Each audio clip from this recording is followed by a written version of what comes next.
Hello and welcome. In today's training, we will be undertaking a comprehensive exploration of iso45003, the first global standard offering practical guidance on managing psychosocial risks within an occupational health and safety management system. As the modern workplace evolves, understanding and mitigating these risks is no longer just a best practice, it is a fundamental component of responsible management and organizational sustainability.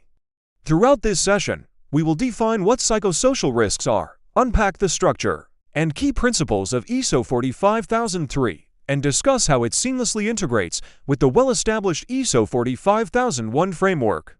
Our goal is to provide you with the knowledge and tools necessary to foster a psychologically safe and healthy work environment. So, let's begin by defining our terms. What exactly are psychosocial risks?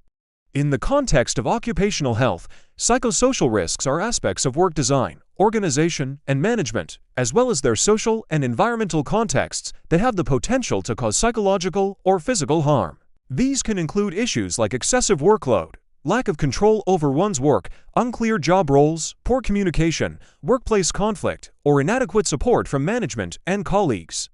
When these risks are not managed effectively, they can lead to significant negative outcomes. For the individual, this can manifest as work-related stress, burnout, anxiety, and depression. For the organization, the consequences are equally severe: increased absenteeism and presenteeism, higher employee turnover, reduced productivity, and a decline in overall performance and innovation. Therefore, addressing psychosocial health is not just a matter of employee well-being. It's a strategic business imperative. This is precisely where iso45003 comes in. It's a guideline standard, meaning it provides recommendations rather than requirements for certification.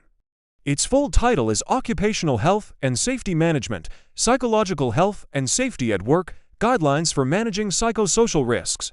It is designed to be used in conjunction with ISO45001, the standard for occupational health and safety management systems. Think of it this way: if ISO45001 provides the what, the framework for an OHS management system, then ISO45003 provides the how specifically for managing psychosocial risks.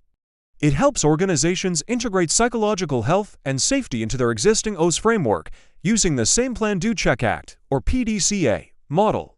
Let's delve into the structure of the standard. It aligns perfectly with the high-level structure of ISO45001, making integration straightforward. It provides guidance for each relevant clause. For example, under context of the organization, ISO45003 prompts you to identify internal and external issues that can affect your ability to manage psychosocial risk. This includes considering factors like economic instability, organizational culture, and the nature of the work itself. It also emphasizes identifying the needs and expectations of workers and other interested parties regarding psychological health.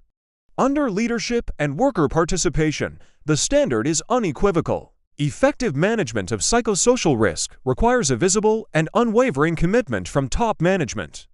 This isn't something that can be delegated solely to the HR department. Leadership must actively champion a culture that values and protects psychological well-being. Furthermore, the standard highlights the critical importance of consultation and participation of workers. Workers are the experts in their own jobs and are best placed to identify the psychosocial hazards they face.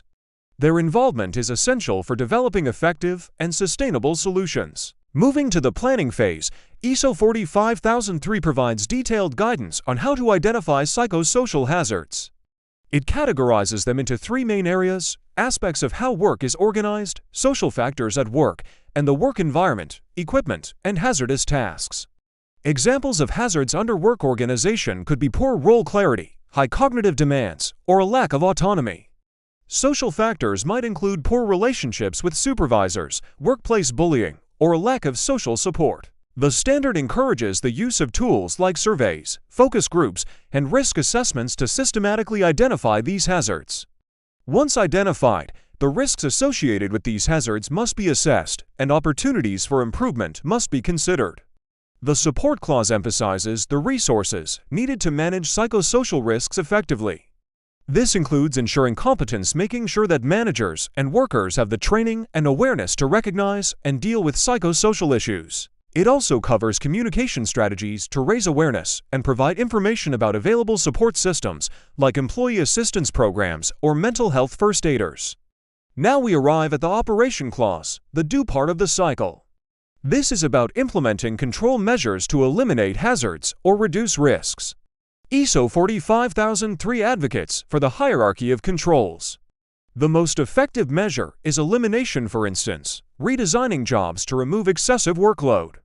If that's not possible, substitution might involve changing work processes. Engineering controls are less common for psychosocial risks, but administrative controls are crucial. These include things like developing policies on respectful workplace conduct, providing training on stress management, or implementing flexible work arrangements. Finally, personal protective equipment, or PPE, is the last resort. In the context of psychosocial risk, this could be seen as providing resilience training or access to counseling, which helps the individual cope but doesn't address the root cause of the problem. The focus should always be on organizational-level interventions first. The performance evaluation clause corresponds to the check phase.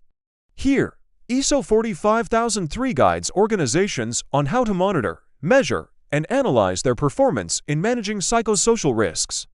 This involves tracking leading and lagging indicators. Lagging indicators might be data on sickness absence, staff turnover, or reports of bullying. Leading indicators are more proactive. They could include results from worker surveys, completion rates from manager training, or feedback from workplace inspections. Regular evaluation allows the organization to understand what's working and what isn't. Finally, the improvement clause, or the act phase, closes the loop. Based on the performance evaluation, organizations must take action to continually improve their management of psychosocial risks. This involves investigating incidents, such as cases of burnout or workplace conflict, to understand the root causes and prevent recurrence. It's about learning from experience and fostering a culture of continuous improvement where psychological health and safety are embedded into every aspect of the organization's operations. So, how does an organization begin this journey? The first step is securing leadership commitment and establishing a clear policy on psychological health and safety. The next is to form a team and consult with workers to understand the specific context and hazards within your organization. From there, you can conduct a formal risk assessment, prioritize your actions, and develop an implementation plan. Remember, implementing ISO 45003 is not about creating a new, separate system. It's about enriching your existing occupational health and safety management system to fully encompass the psychological dimension of health. It provides a structured, systematic, and proactive approach. The benefits of adopting the principles of ISO 45003 are substantial. Organizations that prioritize psychological health see improved employee engagement, greater resilience, enhanced innovation, and a stronger employer brand, making them more attractive to top talent. Most importantly, they create a workplace where people feel safe, respected, and valued, an environment where everyone can thrive. In summary, ISO 45003 is a landmark standard that provides a clear roadmap for managing psychosocial risks at work. By following its guidance and integrating psychological health into a robust OHS management system, organizations can fulfill their duty of care, improve business outcomes, and build a positive and sustainable work culture for the future. Thank you for your attention during this detailed overview. We encourage you to explore the standard further and consider how its principles can be applied within your own organization. If you found this training valuable, please like this video and subscribe to our channel for more content on occupational health, safety, and well-being.